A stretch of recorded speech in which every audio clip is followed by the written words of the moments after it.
Better late than never. I got another update. I should have done this. I saw this when I was in my hibernation station. And I've got to address this. It's for a friend of mine. Tattooed biker chick. This one's for you. I got to pull off the goggles for this one.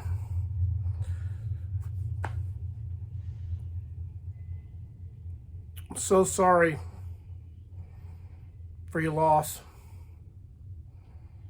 Another angel called home way too early. The struggle was real.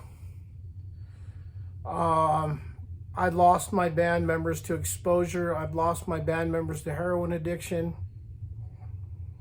I've lost band members to suicide. I've lost family members to old age, and I lost one to the prison system, and I lost one to a fist fight.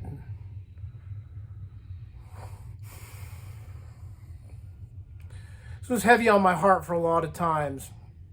Like when I did that interview with you, it's because it sparked a spark. I know I asked you to pull it down for a while. I don't know if that's what I wanted to let people know yet. I'm still trying to see if I can pull up on the reins and see if this horse will slow down, but I'm so sorry. And there's nothing you could have done. You know, the week before this happened, you were out there on the streets. You'll knife fight any of those scuzzy individuals down there under the Skidmore to find out where he was at, just to take him a cupcake on his birthday. And you tried. There's nothing you can do. Trust me, I've tried to put my whole body in front of the train to stop it from fucking taking him. And it doesn't work. God bless his soul. I have a question. If I want to ask you if it's okay if I take the thought of Joshua to the mountain. I have a lake. I own a lake.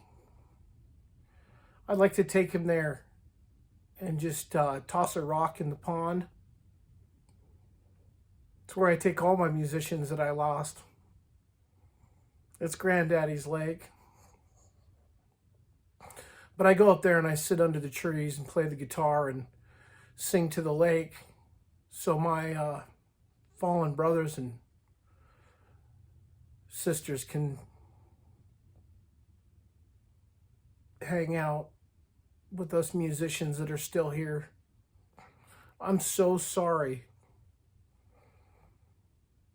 Sorry ain't the word. You know, mourning isn't the word.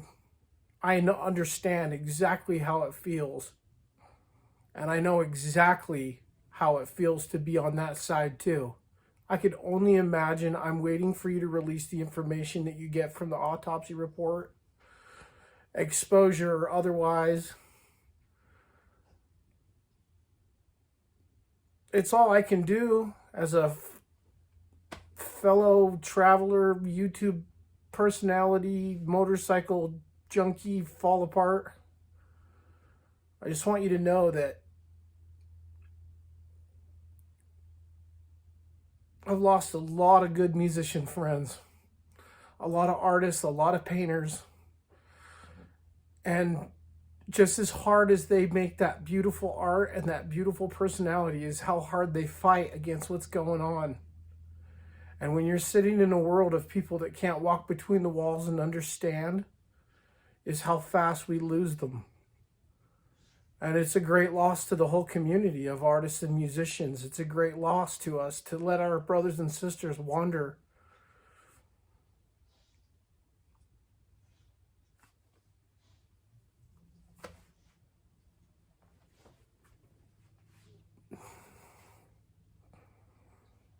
We're here to tell the tale. It's our fate to be here to tell the tale. Now I'm going to cry too much. I better put on the prophylactics and fucking make sure I don't get, obscured by clouds. I was on the Blue Line train in downtown PDX, coming out of Pioneer Courthouse Square. My best friend, who's a musician's little sister, got on the train carrying a fucking garbage bag and didn't even recognize me. I had to walk up behind her and put my hand on her shoulder and say, "Excuse me, lady, do you have the time?"